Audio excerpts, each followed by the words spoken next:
하나님 말씀은 마태복음 26장 17절부터 23절까지입니다. 마태복음 26장 17절부터 23절 신약전서 40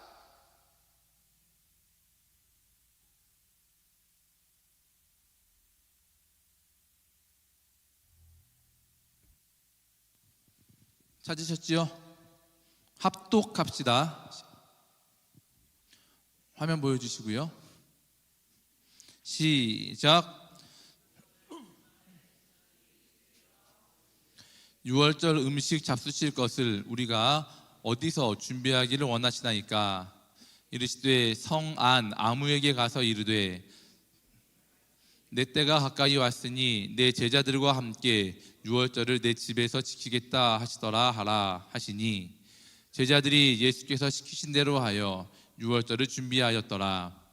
저물 때에 예수께서 12 제자와 함께 앉으셨더니 그들이 먹을 때에 이르시되 내가 진실로 너희에게 이르노니 너희 중에 한 사람이 나를 팔리라 하시니 그들이 몹시 근심하여 각각 여짜오되 주여 나는 아니지요. 대답하여 이르시되 나와 함께 그릇에 손을 넣는 그가 나를 팔리라. 아멘. 반갑습니다. 네, 우리는 지금 사순절이라는 절기를 지나고 있지요. 웨스트민스터 소유리 문답 설교를 멈추지 않겠다라고 했는데 우리 일청년 회장께서 저한테 목사님 이번 주 설교는 좀 짧게 해주실 수 있나요? 그래서 알겠다 그랬는데 아무리 해도 짧게가 안 되는 거예요. 그래서 하는 수 없이 설교를 바꿔서 사순절 설교로 좀 바꿔서 가져왔습니다. 여러분 그런 이유가 있다는 걸 이해해 주시고 오늘 제목 함께 읽어볼까요? 시작. 성만찬 내면의 위협을 직면하는 시간. 성만찬이라고도 하고요, 성찬식이라고도 하고요, 그리고 예수님의 만찬이라고도 하죠. 여러 가지 이름이 있는데 보통은 성만찬 혹은 성찬식 이렇게 부릅니다. 우리는 지금 사순절 지나고 있죠. 사순절 어떤 절기예요? 사순절 내 죄 때문에 고난당하시고 십자가 달려 돌아가신 그 예수님을 기억하면서 감사하고 찬양하고 또 나도 그 고난에 조금이나마 동참하고자 결심하는 그런 절기가 사순절입니다. 사순절은 40일 지키죠. 그래서 사순절 이름 그대로 넉사자에 열흘 순, 사순 40일 동안 지키는 절기 사순절입니다. 우리 교회는 사순절에 한 3가지 정도의 행사를 해요. 뭐냐면 우선은 세례식, 성찬식 하고 또 하나 특세. 고난주간에는 거의 모든 교회가 예수님의 고난을 기억하며 특세를 하는데 우리 교회도 하지요. 제가 수년 전에 여러분께 한번 설명드린 적이 있는데 사순절 좀 우리가 뭐 이제 광고 나올 때 자, 사순절 시작입니다. 뭐 고난주간입니다. 뭐 종료주일입니다. 부활절입니다. 얘기하잖아요. 여러분께 한번 계산하는 방법을 좀 알려드릴까 해요. 사순절 계산법. 부활주일 알면 다 되는데요. 올해 부활절 언제예요? 부활주일 3월 31일 마지막 주일이 부활주일입니다. 부활주일. 사순절의 시작은 부활주일에서 40일 앞선 날에 시작돼요. 40일 앞선 날. 그럼 언제예요? 언제가 나오겠죠. 근데 그냥 쭉 40일을 앞서가면 안 되고 주일은 빼요. 주일은 빼고 40일. 그러면 항상 수요일이 나옵니다. 수요일. 그래서 2월 14일이 사순절 시작이 되고 사순절 종료가 3월 30날 토요일이 되고 그 다음 날이 부활주일이 되는 거죠. 주일을 뺀 부활절 전날부터 주일을 뺀 40일이 사순절 시작. 이 40일 동안을 사순절이라 부른다. 부활주일 전주일을 우리가 종려주일이라고 합니다. 종려주일. 부활절 한 주 전에 예수님께서 예루살렘 성으로 입성하셨어요. 입성하셨는데 그때 예수님이 나귀 타고 오셨거든요. 나귀 새끼 타고 왔는데 사람들이 예수님을 환영했어요. 메시아라고. 그러면서 종려나무 가지를 들고서 호산나 다윗의 자손이요 뭐 이러면서 되게 환호성을 부르면서 예수님을 맞았거든요. 그걸 기념하는 주일이어서 종려주일이라고 부릅니다. 종려주일. 종려주일과 부활주일 사이에 한 주 있지요. 월화수목금토. 월화수목금토 요 주간. 요때를 우리는 뭐라 불러요? 고난주간이라 부르죠. 환호받고 예루살렘 성으로 들어왔는데 다음 날부터 사람들이 돌변해 버린 거예요. 예수님이 고난 받으신 한 주간이다. 그래서 고난주간이라 하죠. 이 중에 이 고난주간 중에 예수님이 돌아가신 날이 있어요. 무슨 요일이죠? 금요일. 그래서 우리는 이때를 돌아가신 날 거룩한 금요일이다 해서 성금요일이라고 부릅니다. 성금요일. 이 기간에 우리 교회가 늘 특세를 했고 이번에도 할 거예요. 그러니까 여러분 기억하기는 어렵지 않으실 겁니다. 이 사순절 기간에 우리 교회는 성찬식을 해요. 성찬식 언제 할까요? 성찬식. 예수님께서 돌아가시기 전날, 그러니까 돌아가시는 그날 밤, 돌아가시기 직전 밤에 제자들과 마지막 식사를 하셨어요. 우리가 그 알기로 최후의 만찬이라고 하는데 그때 제자들과 함께 성찬식을 하셨습니다. 내 몸이다 받아 먹어라 떡을 떼어 주셨고 내 피다 받아 마시라 하면서 잔을 채워 주셨지요. 그때인데 그때와 가장 가까운 기간에 하면 좋겠죠. 성찬식을. 그래서 이때 종려주일에 보통 우리는 성찬식, 그러니까 고난주간이 시작되기 전에 보통 우리 교회는 성찬식을 합니다. 왜냐하면 예수님이 언제 하셨냐면 29일 날 돌아가셨으니까 28일에서 29일 넘어가는 올해로 치면 저 저녁에 예수님이 제자들과 성만찬 하시고 잡히시거든요. 그래서 어떤 교회는 돌아가신 그날 저녁 철야 예배 금요일 날 성금요일 때 성찬식을 하는 교회도 많고 우리 교회처럼 이 고난주가 시작되는 종려주일 때 하는 교회도 꽤 많습니다. 뭐 언제 하건 뭐 그게 옳고 그름은 아닌 것 같아요. 다 하면 좋은 겁니다. 이렇게 됐고 우리 교회는 종려주일 저때 한다 이렇게 하시면 되겠어요. 그러면 세례식은 언제 할까요? 세례식 이번에도 세례식 하는데 세례식 언제 하면 좋을까요? 세례식은 그 직전 주일 성찬 직전 주일에 해요. 항상 이렇게 해요. 항상 여러분 후반기에 보시면 11월이나 12월에 이 세례 성찬을 할 텐데 이때도 성찬식 전주일에 세례식이 항상 있습니다. 왜냐하면 성찬식은 누가 참여할 수 있냐면 세례교인만 참여할 수 있거든요. 세례 받은 사람만 성찬식 와서 그 빵을 먹고 잔을 먹을 수 있는데 성찬 한 다음 세례해버리면 이 세례교인이 너무 오래 기다려야 되잖아요. 그러니까 세례 받고 그 다음 주에 있는 성찬 예식 거룩한 만찬에 함께 참여하십시오. 이런 의미로 세례를 하고 성찬을 하게 됩니다. 어렵지 않죠? 이 정도는 다 아시죠? 네, 어쨌든 이렇게 오늘은 예수님이 돌아가시던 그날 저녁에 있었던 행사 성찬식에 대해서 함께 이야기 나눠볼까 하는데 우리 17절 보시면 이렇게 남아 있어요. 무교절의 첫날에 제자들이 예수께 나와서 이르되 6월절 음식 잡수실 것을 우리가 어디서 준비하기를 원하십니까? 이렇게 물어요. 6월절 음식 잡수실 것을 어디서 준비할까요? 묻는데 이때가 언제였다? 무교절의 첫날이었다.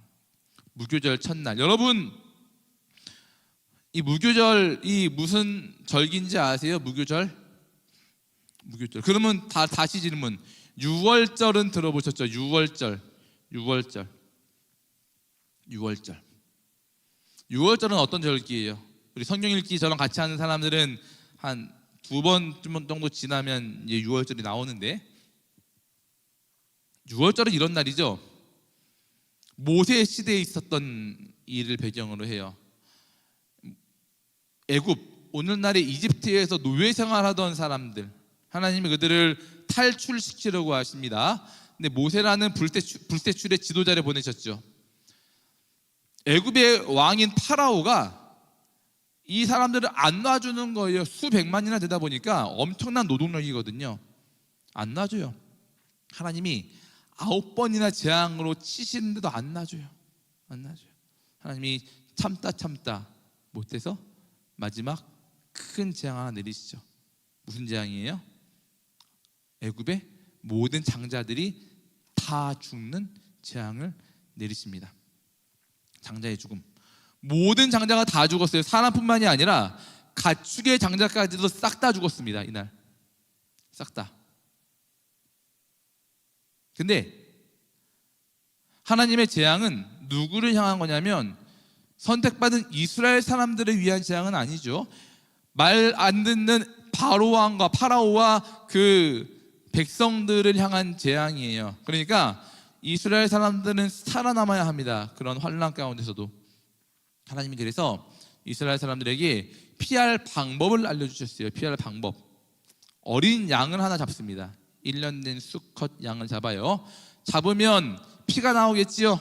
그 피를 가지고요, 집 좌우 문설주와 상하 임방에 바르는 거예요. 문설주는 어디고 상하 임방은 어디냐? 여기 이제 뭐 이런 식으로 발랐겠지요. 그날 발랐는데, 문설주는 좌우 이렇게, 여기가 문설주래요. 임방은 상임방, 하임방, 여기를 인방이라 해요. 이렇게 바른 거예요. 양의 피를 가지고서 이렇게 바르는 겁니다. 그러면 하나님께서 죽음의 사자를 보내셔가지고 장자들을 죽이러 집집마다 다니시는데, 이 어린 양의 피가 있는 집은 그냥 넘어가시는 거예요.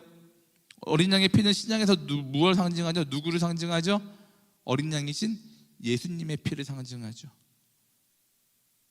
어쨌든 이 피가 묻어있는 집은 죽음의 사자가 넘어갔습니다. 그래서 이스라엘의 장자는 단 한 명도 죽지 않은 반면에 애굽의 장자들은 싹 다 죽었어요. 사람이건 가축이건 다 죽었습니다. 이런 사건. 자, 여러분 자녀 없어 모를 텐데, 자녀가 죽는다는 건 뭐라 표현이 안 돼요. 이게 뭐 하여튼 장난 아니에요. 제정신이 아니에요. 자녀가 죽으면. 근데 한 국가의 장자가 다 죽은 거예요. 사람이랑 동물이랑 다. 나라가 쑥대밭이 된 거죠. 바로가 더 버틸 수 없는 거예요. 왕의 장자도 죽었거든요. 두 손 두 발 다 들고 항복을 했습니다. 파라오는 결국 이스라엘 사람들을 놔줄 수밖에 없었고, 그렇게 모든 이스라엘 사람들이 출애굽을 했습니다. 자, 이스라엘의 입장에서 보자면 애굽은 초상이지만 이스라엘은 어마어마한 대경축의 날이죠. 우리로 치면 여러분 일제강점기 35년인데 36년 정도 되는데, 일제가 망하고 우리가 해방을 맞이하는 그런 적인 거예요. 우리한테 엄청난 날이죠. 광복의 날. 그럼 어떻게 하겠어요? 기념해야겠죠. 8.15처럼. 그래서 이스라엘은 이 날을 기념하기로 했고요. 그 이름을 이렇게 정한 겁니다. 유월절, 패스오버. 광복 기념일 같은 거예요. 패스오버. 뭐요? 넘을 월, 넘어간 날, 죽음의 사자가 그 피를 보고 넘어간 날이 유월절, 출애굽에서 기원한 그런 절기입니다. 유월절. 근데 지금 우리는 사실 유월절 알려는 게 아니라 무교절을 알려고 하는 거죠. 무교절.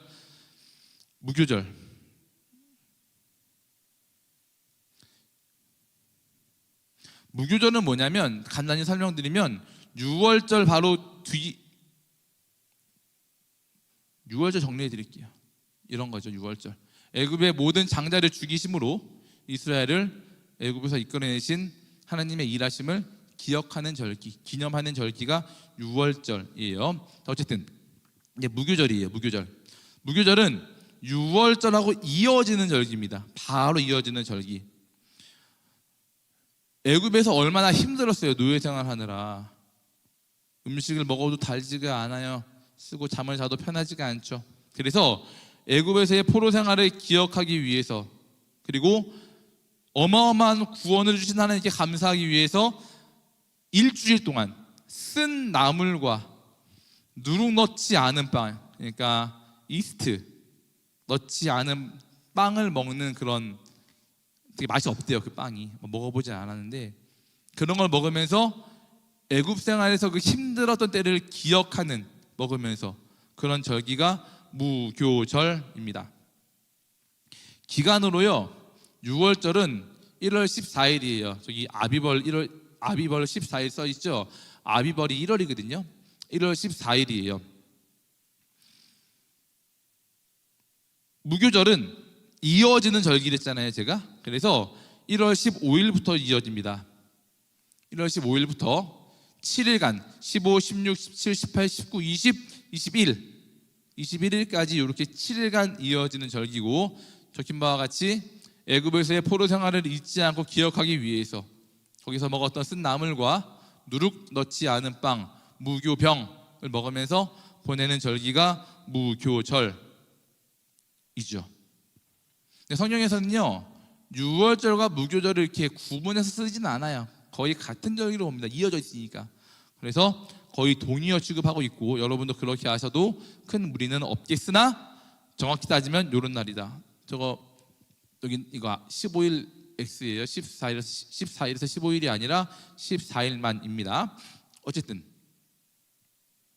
제가 왜 이 설명을 길게 했냐면, 이게 설교를 위한 빌드업이거든요. 여러분 좀 이제 이해했죠? 이 정도는? 설교해 봅시다 이제.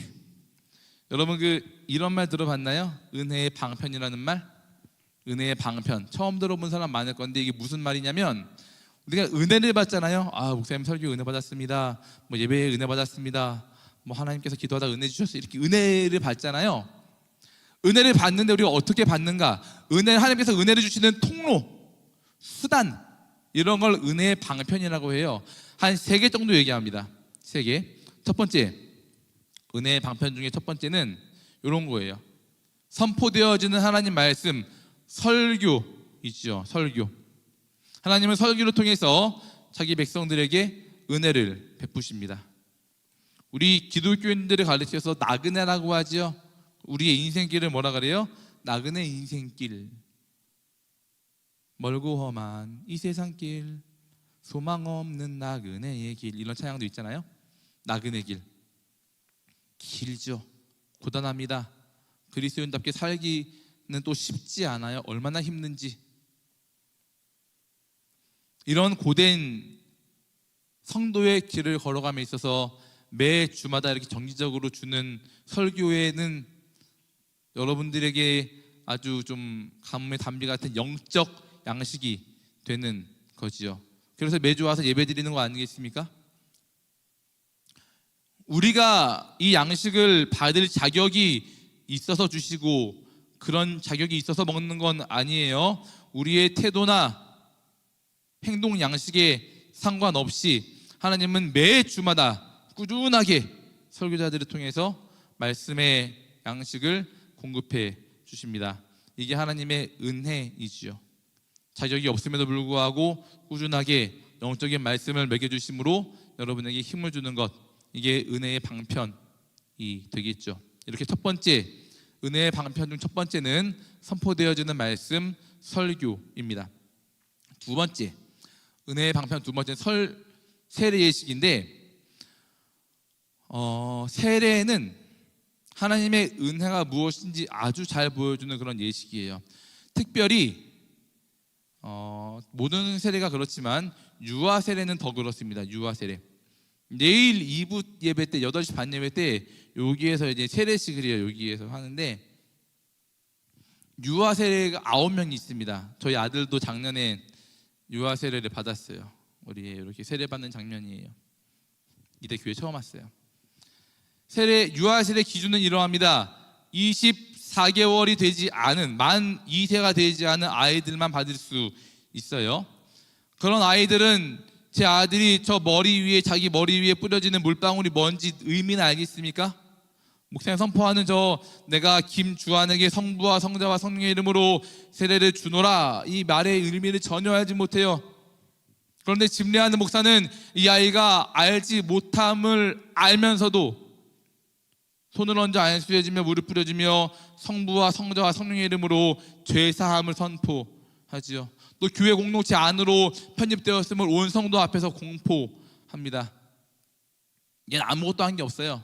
지가 무슨 교육을 받았어요, 뭐 기도를 했어요, 뭐 돈을 냈어요, 뭐 했어요, 헌금을 냈어요. 한 게 아무것도 없는데 죄사함을, 죄용서를 공증받았고 하나님의 가족 공동체의 일원으로 받아들여지게 됐어요. 하는 거 아무것도 없는데. 이게 은혜 아니에요? 받을 자격이 있어서 준 게 아니라 자격이 없음에도 불구하고 일방적으로 주어진 선물입니다. 그래서 은혜라고 몇 개 말할 수 없죠. 이렇게 교회 공동체는 세례라는 은혜의 방편을 통해서 은혜를 경험하고 은혜를 줍니다. 세 번째 방편, 바로 성찬식, 성만찬, 거룩한 만찬, 예수님의 만찬이라고 불리는 성찬식입니다. 24일 주일에 우리 교회 성찬식 합니다. 이 성찬식도 하나님께서 은혜를 주시는 통로, 은혜의 방편 중 하나예요. 자, 그러면 이 성찬식이 어떻게 은혜의 방편이 될 수 있는가, 오늘 이 얘기 좀 할까 합니다. 본문 20절 함께 볼게요. 한번 읽어볼까요? 시작.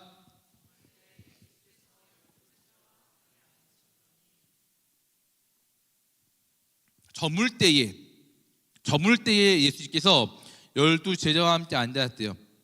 이 저물 때를 다른 표현으로 하면 예수께서 잡히시던 그날 밤에입니다. 그날 밤에 잡히시던 그날 밤, 목요일에서 금요일 넘어가는 그날 밤에 예수님 제자들과 함께 식사하셨습니다. 여러분들이 알고 있는 최후의 만찬, 그 그림이라고 말씀드렸죠. 그리고 이날 식사가 바로 성만찬, 성찬의 식사였습니다. 그리고 그 식사를 유월절 식사라고도 하죠. 먼저 읽었던 17절 보시면 이렇게 말하잖아요. 유월절 음식 잡수실 것을 우리가 어디서 준비하기를 원하십니까? 유월절 식사예요. 유월절 식사. 이날의 식사가 바로 유월절 식사였다. 아까 유월절 설명 들어서 이제 뭔지 아시죠? 유월절, 애굽의 모든 장자, 사람부터 가축까지 모든 장자가 싹 다 죽은 날이 유월절, 애굽의 대통곡의 날입니다. 애굽 사람들은, 이집트 사람들은 이날 처음 난 것들이 다 죽임을 당했고요. 이날에 이스라엘 사람들은 앉아서 급히 유월절 식사를 했습니다. 자, 한번 여러분 상상을 해보세요. 그날의 광경을. 반쪽은 장자가, 자녀가 다 죽어서 장례식장에 사람 빈자리가 없고 다 막 울며 통곡하고 아이고 하고 있어요. 다른 한쪽에서는 애굽을 나가려고 짐 바리바리 싸들고 가방 다 맨 채로 급하게 양과 이런 음식들을 먹고 있습니다. 그날의 식사 분위기가 어땠을까요? 여러분, 평화로웠을까요? 굉장히 급하지 않았을까요? 언제 저것들이 분노에 찬 눈빛을 가지고 칼을 들고 우리를 찌르러 올지 모른다, 빨리 급히 먹고 나가자, 이런 분위기 아니었겠어요? 느긋하게, 야 시간 많아 천천히 먹어, 이건 아니었을 거 아니에요. 자기 자식이 죽었다고요. 자식이. 하나님께 대한 두려움, 동시에 이스라엘 사람들에 대한 분노, 복수심, 이게 불타올랐지 않았을까요?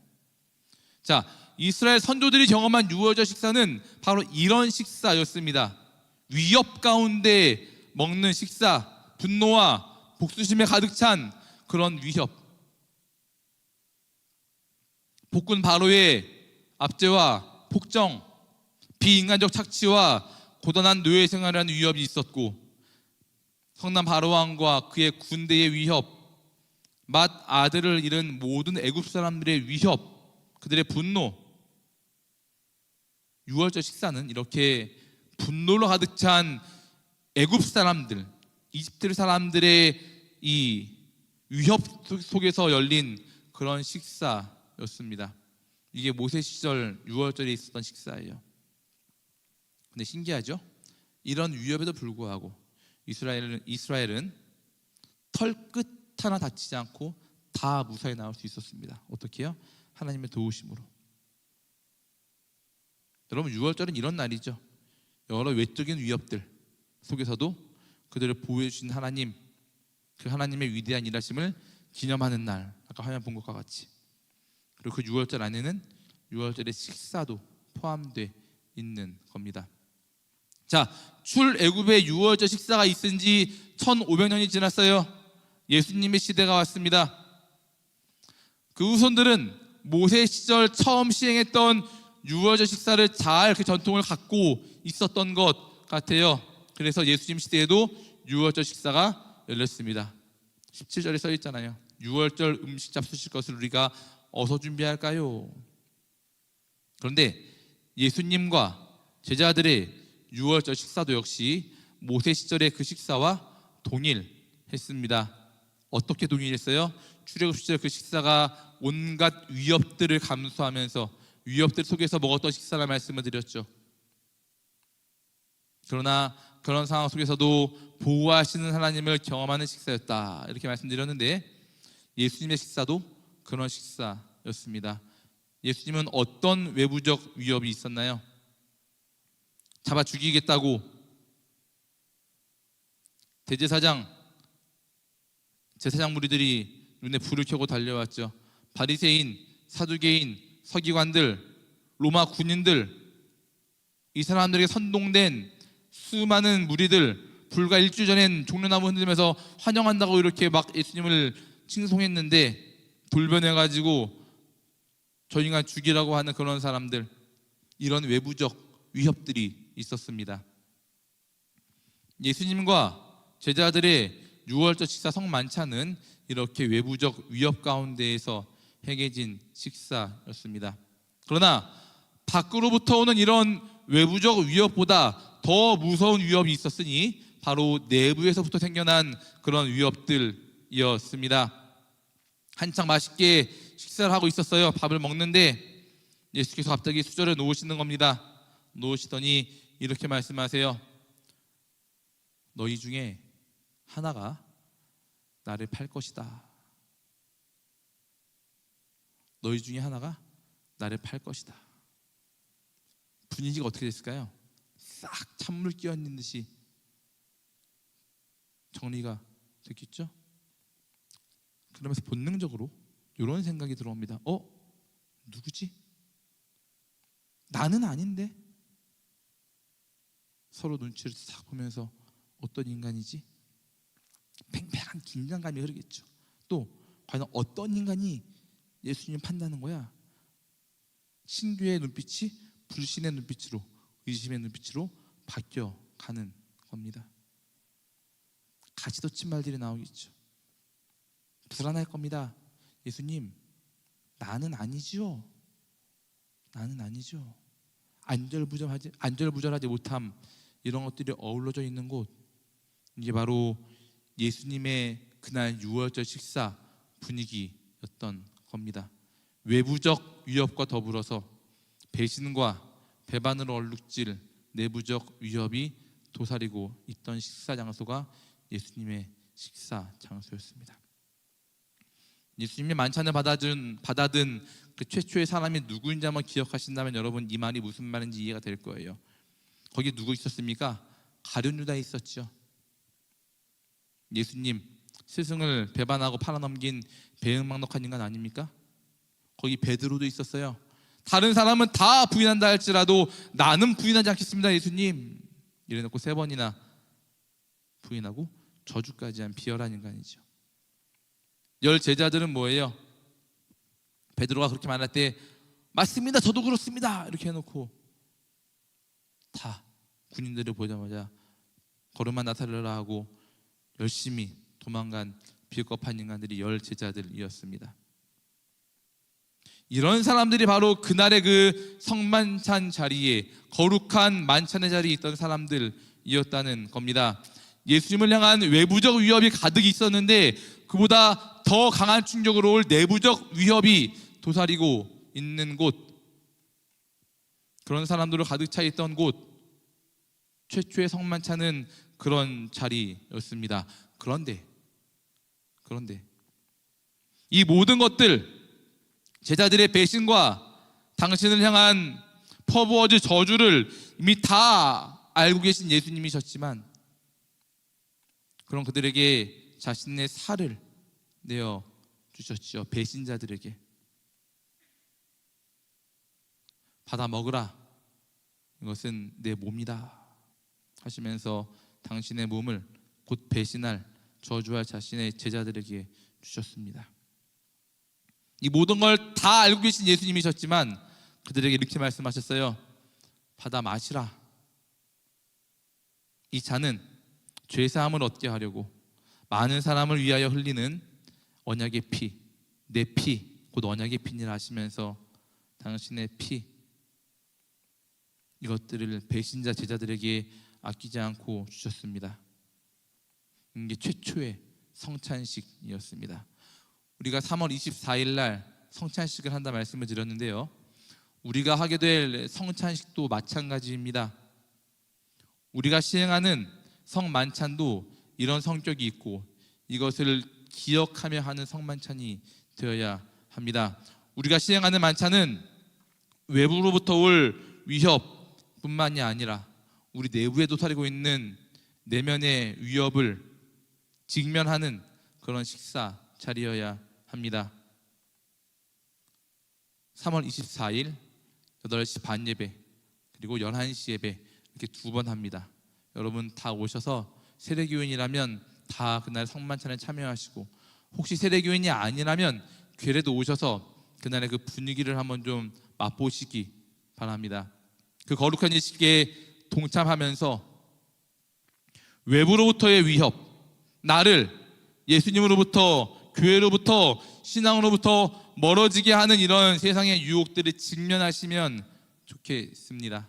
그러면서 동시에 외부적 위협뿐만이 아니라 우리 내부에 도사리고 있는 위협들, 우리 안에 있는 예수님을 향한 불신과 배신, 비열함과 변덕들, 이런 것도 역시 성만찬을 통해서 직면하시면 좋겠습니다. 진정으로 예수님을 배반하게 만드는 것, 떠나게 만드는 것은 외부로부터 오는 위협이 아니라 내 안에서 타락하니 본성에서부터 나온다는 것을 직면하는 자리가 성만찬, 성찬식의 자리인 것이죠. 성찬식은 내가 깨끗하기 때문에, 죄사함 받은 거룩한 자녀이기 때문에, 받아먹을 자격이 있기 때문에 먹는 것이 아닙니다. 누가 거룩합니까? 우리 중에 누가 그렇게 깨끗하고 거룩해서 이걸 아무 거리낌 없이 먹을 수 있단 말입니까? 성만찬은 그렇게 참여한 자리가 아니에요. 내 속에 있는 악한 것들, 약한 것들, 예수님과 멀어지게 하는 것들을 만나는 자리가 성만찬 자리인 겁니다. 참여하시는 분들은 이걸 기억하시고 그걸 만나셔야 하는 거죠. 그러나 그것만이 전부는 아니라는 것도 꼭 기억하시면 좋겠습니다. 이 성만찬 자리는 나같이 비열하고 음란하고 거짓으로 가득 차 있고 속물군성으로 꽉 찬 나 같은 인간에게조차 당신의 생명을 기꺼이 바쳐서 은혜의 상을 차려주시는 하나님의 귀한 상임도 여러분 기억하시기 바랍니다. 나 같은 것, 나 같은 인간, 나 같은 죄인에게까지 자신의 고귀한 생명을 주신 예수님의 은혜의 식탁인 거지요. 3월 24일 주일입니다. 여러분 혹시 주일날 예배 잘 안 나오시는 분도 계시겠지만 그날만큼은 꼭 나오시기 바래요. 나오셔서 우리 주 예수님의 몸으로 상징되는 떡을 먹으면서 예수님의 피로 상징되는 그 잔을 마시면서 예수님과 멀어지게 하는 그 모든 것들을 과감히 끊어내고 다시금 거룩한 삶, 예수님을 닮는 삶, 이런 삶을 결심하시는 그런 시간 되시기를 또한 나 같은 인간에게까지 은혜로운 밥상을 차려주시는 예수님의 은혜를 만나는 그런 시간 되시기를 예수님의 이름으로 축복합니다.